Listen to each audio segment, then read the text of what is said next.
Phoebe and Rose, welcome to SHOWstudio. Thank you. How are you both doing? Good. Yeah, well, I want to start by asking a little bit, because you've just finished filming your latest fashion film, which we're going to be putting up on SHOWstudio. Will sit alongside this interview. So tell me a little bit about what the day of filming was like and what the ideas behind the film are. I suppose it was sort of an exploration of really kind of slowed down movement and really like zooming in on the kind of details and layering of the styling of that particular collection. But no, it was a good day. Yeah, well, the film's always really exciting because it's a way of exploring the collection in a different way from the presentation and like the lookbook and how you sell it. So you get to kind of layer everything up and play with the textures and play with the hair and makeup and kind of, exactly, look in more detail rather than it being quite such straight looks. It's really nice, it's like a fresh look, and you can kind of reinvent it all over again. Which is always because really you get a bit like, not bored, but you know, you do see it a lot. Started, working on this collection in maybe June, and we won't finish actually working on it in terms of it being in the shops until next July. So that's like over a year on one collection. So you have to be able to kind of look at it through fresh eyes every once in a while, otherwise you end up getting a little bit stale. Yeah, that's really interesting, because you've been a big advocate of fashion film, and is that sort of the appeal of it, a chance to sort of reimagine, reconceptualise? Yeah, definitely. I think the first one that we did after I graduated, it was just like just a chance to kind of look at it again and do something else with it. So it is such a kind of formulaic way of showing clothes, the kind of up and down catwalk kind of. And it's a communication, because it's for a lot of people, they don't get to come to our shows, so they'll, as in like the people who might be buying the clothes later, they're kind of seeing it through an image or maybe through a little snippet of film, whereas these films obviously go up on our site and we get, it'll be up on SHOWstudio, so it's a wider audience and it's like a better communication of the clothes. Phoebe's sort of a kind of a textiles designer and knitwear designer, so it's a lot in the texture and the movement, a lot more. It's not just women's wear, so it kind of, through the music and the sound and then the way that we get the girls to move and how it's edited together, you kind of get a better idea of like where the concept came from and kind of what the collection actually means. That's really interesting. I was going to ask if you felt drawn to the medium because of being, working so much with texture. Do you feel occasionally that it's harder to show off in a catwalk context? Yeah, definitely. Often like the details that we work with are quite like intricate and small, and sometimes that can get lost. Obviously stuff like that, it has a big part when you're actually wearing the clothes, but in between them being shown on the catwalk and being worn by people who buy it in the shop, that bit kind of gets missed out. So in a way it's quite nice to pick up on it and show it to people so they can understand it before it kind of gets into the shop and they can see it for themselves. And I guess see it being worn in a way that isn't just being walked straight up and down. You mentioned the slow motion. I think that's really interesting to show off some of the...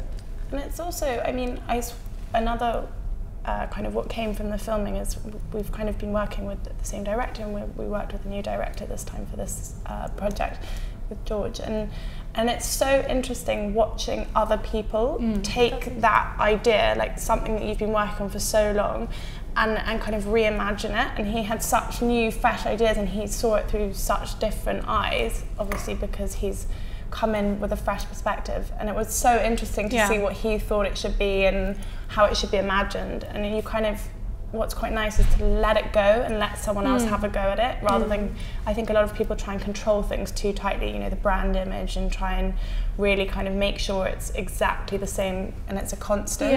But we're quite interested in kind of letting someone else take that. Collaborative. It's quite nice to just let it go and let it become what it becomes, instead of just sort of inflicting what it should be. Obviously it's really important to have an identity and continuity, but it's also so nice just to kind of let things become their own thing through the other people that you're working with. If you control it, control it too much, it becomes a bit sterile. This idea of sort of developing and changing through conversation and collaboration, that's really interesting to me, because that's obviously quite central to how you two work, because you don't work by yourself, you have a very sort of special relationship. Tell me a bit about that and how you guys first met and how you started working together and the role that you play together. The history. Well, Rose was my first customer. Oh. My first ever customer. You got a party dress, didn't you? Yeah. Yeah, the long black hair and rubber dress, which Phoebe desperately tried to persuade me that I didn't want. Yeah, I wasn't very good with emails back then, and yeah, I just kept getting all these emails. Before I'd only got sort of like one email a month or something.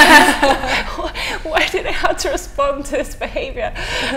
But yeah, so it was lots of emails, and I was like, I really don't think you want this dress. It's kind of quite challenging to wear. But Rose was quite adamant that she did. So I met her, and you came to the meeting. And we started off that, and I think you're right that that's a reason why we are so interested in collaboration, because it's not a partnership, I suppose, that exists that often. You know, we're not a design duo. Phoebe is very much the designer, but we are creative collaborators in the way that we work on other things together. So, you know, we work on the film very closely together. We work on the choreography for the shows, for the installations, for the general branding and kind of how we push it in what direction and who we work with.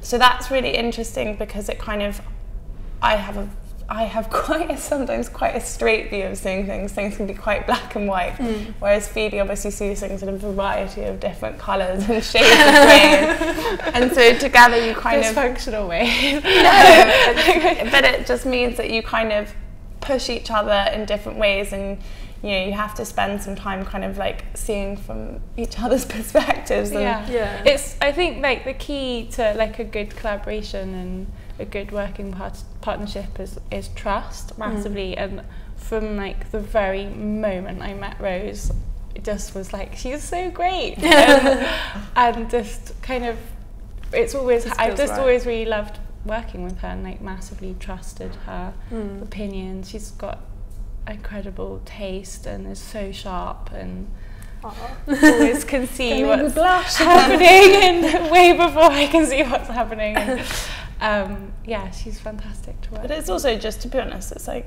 it can be pretty wearing in this industry and this job, and like being a young designer brand in London when there are so many young designer brands kind of coming out of Central St Martin's all the time. And you know, you've got to keep relevant, and you've got to be fresh, and your production's got to be amazing, and your show's got to be interesting, and you've got to have this and that, you know, and it's kind of constantly trying to keep up with yourself and with everyone else. And I think to be able to have somebody else kind of to hold your hand and to kind of see you through the hard times, and also to play off different things. I mean, you know, I have strengths in some area, and Phoebe has a lot of strengths in other areas, and so together you can kind of choose the best person and march forward. We are, like, it's quite funny because we are quite opposite in many ways, and then but we're very similar in other ways. So it kind of, we always end Friday with a gin. Yeah, it's the only way to get through the work.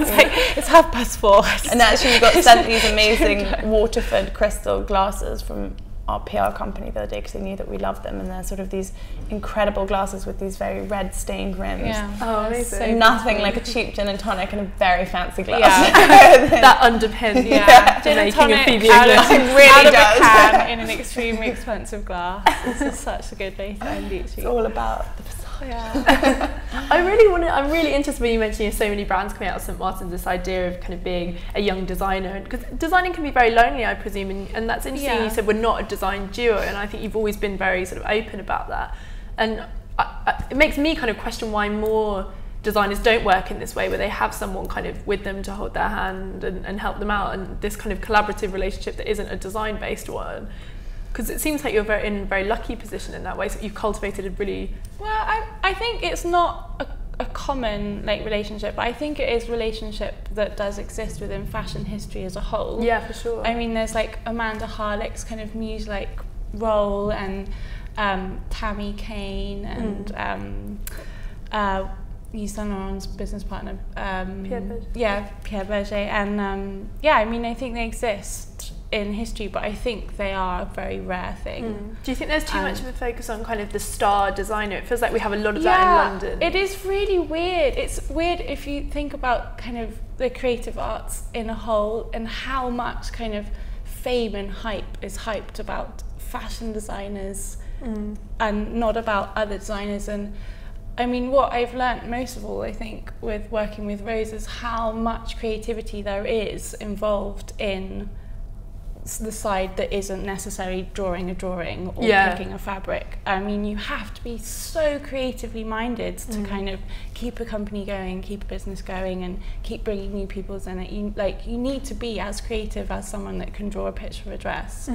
And I think it's, you know, a side of fashion that is massively sort of not given enough airtime, and it's not taught enough. Yeah, that's very interesting. It really isn't. And you know, I mean, we were fairly clueless about that whole side. We were very lucky because we did meet completely, you know, in random set of coincidences, and like fate led us. But I mean, and I know other people that have always asked us and have looked for a similar thing, because it is true that you know, it's very hard, first of all, like I suppose, to be the star designer. Maybe people do want that, but also, I mean, it's an impossible thing to be everything for your own business. So, you know, if Phoebe had to be the designer and the branding and the PR and the sales and the business and the accounts and the whatever, you know, it gets exhausting. I really don't know how people do it. I mean, we have to share. I mean, we're normally exhausted enough. And we share it, so like, hence the gym. Exactly. So I think also it's just like, it's a hard thing to find. It's a hard thing to be able to balance that. And it did take us a long time to kind of work out like the creativity balance against the business and kind of understanding how one another worked. And I think we had to work really hard at it. And I think sometimes maybe people aren't as willing to kind of let that other person or that side into their life. Yeah, it is like something you have to like work quite hard to. It's like a marriage. Yeah, work at your marriage. I feel like your marriage counsellor. But this idea of letting people in, I think that's very interesting, and it goes back to what we were talking about at the start, this idea of collaboration. And in some ways that underpins how London works. People often talk about London being a very collaborative city, but I think it's interesting you talk of fashion film like it's a collaborative medium, in the sense that you're letting someone else view your work, and I guess you're opening up to a conversation, because you're, as you mentioned, you're showing it to a lot more people. Do you think collaboration is something you want to always explore, whether it's through fashion film or through your working relationships? How do you see that sort of moving forward? Well, we've had really fantastic experiences of like collaborating with musicians and stuff for the presentations and shows, which has been so interesting to see how that side of things works, and sort of meeting those types of people. Everyone's very tribal in the different kind of areas that they work in, and sort of getting like a whole different type of person coming into the studio to make some music. It's really like, it keeps it fresh and moving, and I'm sure very much like how SHOWstudio works, where you have like different types of people coming. I don't know, I think that's one of the things that I've always liked and like was drawn to at the beginning with Phoebe, is also that kind of that appetite to learn. I think there are a lot of people who get a bit stuck in their ways and are sort of like, I'm now the master of this, and that's all I ever need to be, and blah, blah, and I'm doing so well.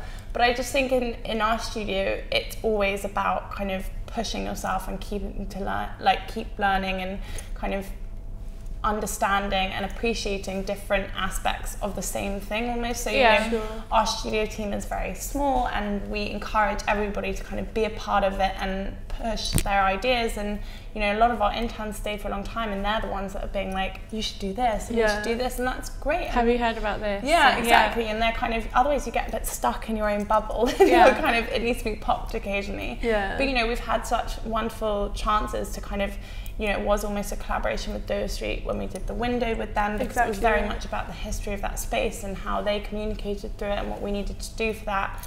And we're sort of about to do that again for their New York store. We kind of got a part in their energy showroom, and we've been kind of working with them on a space for that that's kind of in the install kind of now, and then will be open by the time this happens. And you know, and then exactly with the musicians and with set builders. That's amazing. With David White and Rob Story for our shows. That's such an incredible thing to be able to give. I mean, I remember Phoebe literally gave them research images, or didn't even give it to him, and he came back and it was like exactly what we kind of imagined, but in a different medium and something that we couldn't have done ourselves. That's so exciting, and like it's such a privilege to be able to do that, and like not just do the thing that you studied. and only that. It's like exactly, and it opens doors, and people start, you know, being excited about it and wanting to work with you and wanting to push things. You know, we did like jewelry. We're kind of, there's endless. We have a list that's pinned to the studio wall about different things that we want to do. Keep you motivated. Yeah, exactly. Like our wish list. Yeah, exactly. For the next years. Yeah. So tell me a bit more about the collection that we're seeing in the film. Just tell me a little bit about some of the ideas and the references behind that, because I know you guys work extensively with reference images and you have them all pinned up in the studio as well. The wall. It's got a little bit smaller and squished in as we've got more stuff into the studio. Well, for the film it was sort of reshuffled, so it's sort of in 4 parts. Because there was quite a lot of layering in the collection, so kind of a way to edit the kind of silhouettes down into quite an organised format was to kind of put them in these like 4 colour parts. So there's like the kind of the white section, and then the flesh colour that we used, and the red, and then obviously black, our signature colour.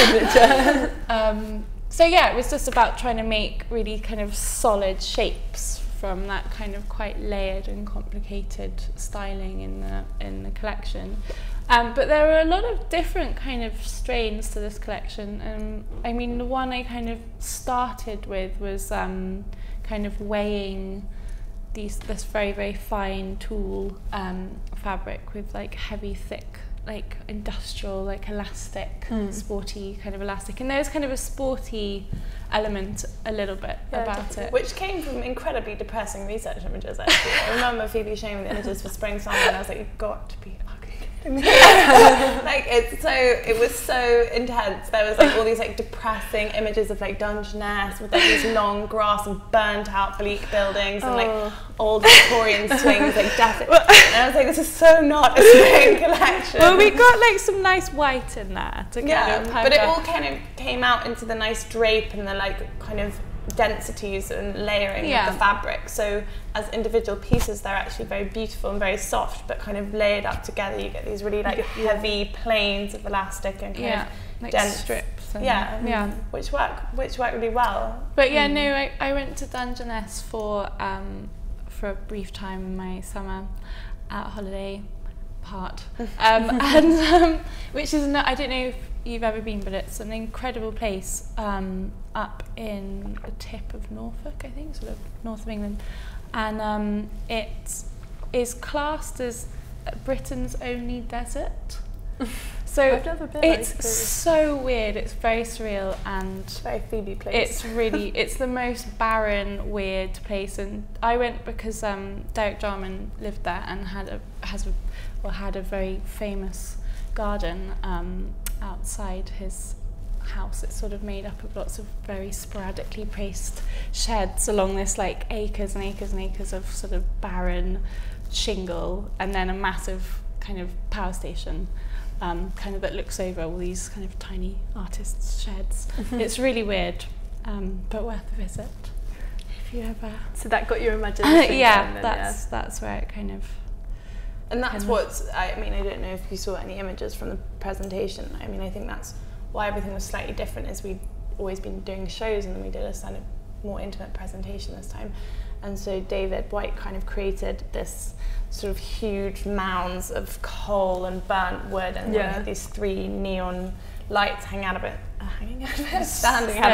and kind of all the girls walked around it. But that kind of was a direct link back to those kind of original images, and then the kind of elastic and more kind of like fixed structured pieces around it. Yeah, sort of dystopian. Yeah. But you said there was a white in there to kind of like lighten it. I think that's interesting. Is that how you use colour as a way of sort of? Yeah, just kind of. The white was quite good. That kind of came from the modernist power station in Dungeness.